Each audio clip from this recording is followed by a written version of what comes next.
All right. So, Corbin, what inspired you and your brother to start a board game company? And how did that vision first inspire you to create a game? Well, me and Gavin have been playing tabletop games for many years. Started with, the regular family board games that you see, like Monopoly and stuff. But at one point, I don't remember who, somebody introduced us to a game called King of Tokyo. That's just a game where you're a monster in the city and you're trampling through the city. And that got us really hooked. We were playing that game as often as we could. And from there, we started playing more games. And then eventually the both of us got into stuff like Magic the Gathering and D&D and just more different board games along the way. So we had a really strong interest in tabletop gaming. We both started kind of independently working on our own games.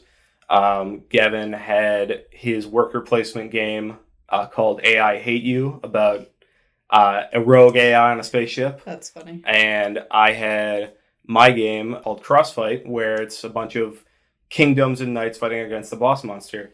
And then we kind of had talked about this for just an idea for a while. But me personally, I submitted my game to a contest at UW Whitewater, and I wasn't expecting much, but it ended up getting first place, and that really gave me the kind of inspiration to like, hey, this is something I can do. People like this. So that's when I really wanted to push to start actually working together and having a company.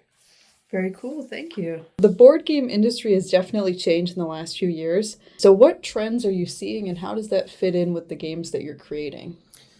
Well, during COVID and everyone was in lockdown, board games had a spike in popularity. A lot of people were playing not just like the kind of family games that people are used to, but they were branching out. And less common games became more mainstream. I know games like Root weren't as popular before, but now are one of the best sellers of board games in general.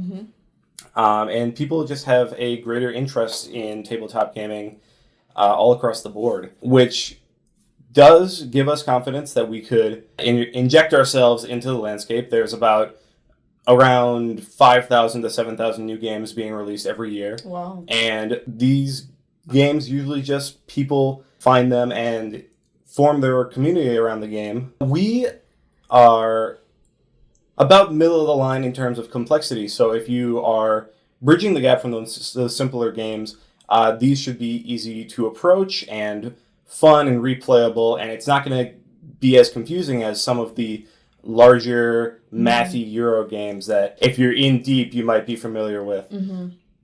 But yeah, we try to keep it simple and fun, and there's an aspect of competition in each of our games, but they don't take themselves too seriously. So simple fun. Yeah. All right, Corbin, could you walk me through how you generate your ideas for your games?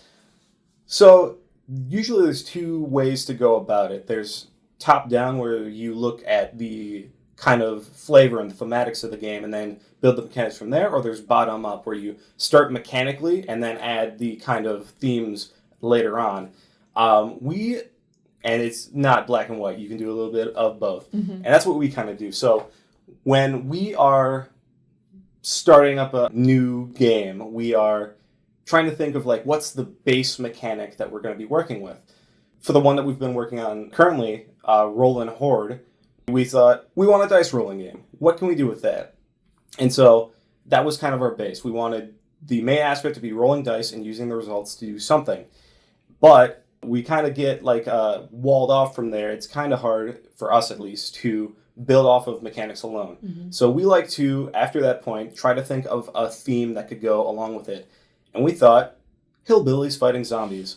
So from there, we're like, oh, that actually works really well. We can start having these zombies pile up and people have to build an arsenal of just kind of tools to use to fight off, and they're rolling their dice to activate their tools. So kind of that slow start, find the theme, and then we can start working from there. Very cool. Interesting to see the behind the scenes. So what have been some of the biggest challenges being a startup in the competitive space? So we are relatively new, so we haven't hit those probably bigger barriers like getting deep into marketing or how we're going to get the best deal in manufacturing. But we have run into some challenges so far. One being that me and my brother live across the country from one another. So we have to coordinate times to get together to play test the games and come up with ideas. But sometimes it just doesn't work. So we got to plan in advance. We try to meet at least bi-weekly. Surprisingly, some aspects that you might think are more difficult have been pretty easy. Actually getting founded as a company, it was a pretty simple process. It's just filling out a little bit of paperwork, and we got in, and we were able to expand on from there, getting bank accounts and official paperwork documentation to be a legal company and use that to our advantage. But certainly there's going to be more challenges to come in the future. Yeah, for sure. What would you say your target audience is for the majority of your games? Well, usually in board games, the audience kind of comes to you. You can't predict who's going to be into your game beforehand. And we kind of are just aiming for an approachable but repeatable and kind of fun competitive games. We keep themes light, a lot of sci-fi and fantasy elements to our games. So we did have one idea that was keeping a failing business operating. So that was going to be hard realism about the aspects of that. But yeah, we're just kind of aiming to be approachable to multiple people, and hopefully we build a community off of that. Yeah, games that you can bring that are easy to teach people and easy to play, and everyone has enjoyment from it. We do shoot for that to be just as simple as possible, so you can get the game running. Some games you really have to study the rules for maybe like even an hour beforehand, but we want to be able to get people playing as quick as possible and start having a good time. Yeah, for sure. Community plays a big role in board games and games in general. How do you engage with playtesters and the indie board game scene? So, as you might imagine, in the middle of central Wisconsin, there's not the biggest community of people doing playtesting and are interested in the development of tabletop games, at least where we are. So I've been lucky enough when I was in college, I was studying media arts and game development. So I was surrounded by people who were like-minded and who had a knack for this kind of thing. So I have a lot of contacts with people in this, and I meet with them from time to time to test out our games and make sure that they're engaging for people outside the people who are making them. My brother, Gavin, he lives near Asheville, North Carolina, so he has access to a bigger community of people in his area, and I know he attends a weekly board game development club, so he is constantly surrounded by people to give feedback and play the games he's been working on over there. So we've got a pretty good, always growing circle of people to play the games with us.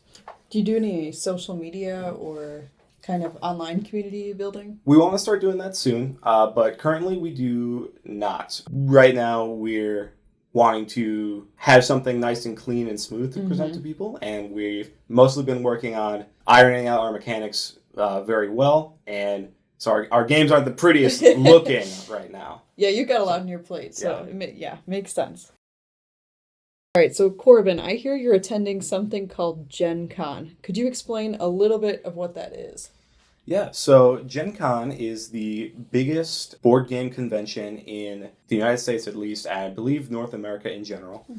And it's a 5-day-long convention where people come and play test games, get news about things, hear from professionals in the field, and we are going kind of to, because we've never been there before, we're trying to study the area, what happens at Gen Con. We want to meet with professionals to hear about their struggles when they were starting their community, their companies, pointers for what might help us, like finance and getting in contact with manufacturers and this and that and all that stuff. And we want to get in contact with other creators that are on our level, our kind of point in progress. We want to get in contact with artists, and we just also want to have a good time over there. Also, hopefully next year, if things go well, we would like to maybe even reserve a spot for our games to be playtested there. Yeah, well, hopefully that works out for you. Seems like a great opportunity. What would you say are the biggest goals for your company right now? Yeah, so we try to set some short-term and long-term goals for the company. Short-term, we had a quota to make well-developed prototypes by the end of the year. We wanted to shoot for 7, and we're on track to make that. But long-term goals, we really would love to just get a game published and break even on it. But if we find greater success, that's a cherry on top. But really, we really just want to make something for people to enjoy at this point. Oh, very cool. Well, thank you, Corbin, so much for joining me today. I really appreciate you taking the time out of your busy schedule. And best of luck in the upcoming weeks while attending Gen Con. Yeah. And I'm sure I'll be hearing all about it when you get back. Yeah, thanks for having me. It was a great interview. Thank you. Absolutely. Thank you.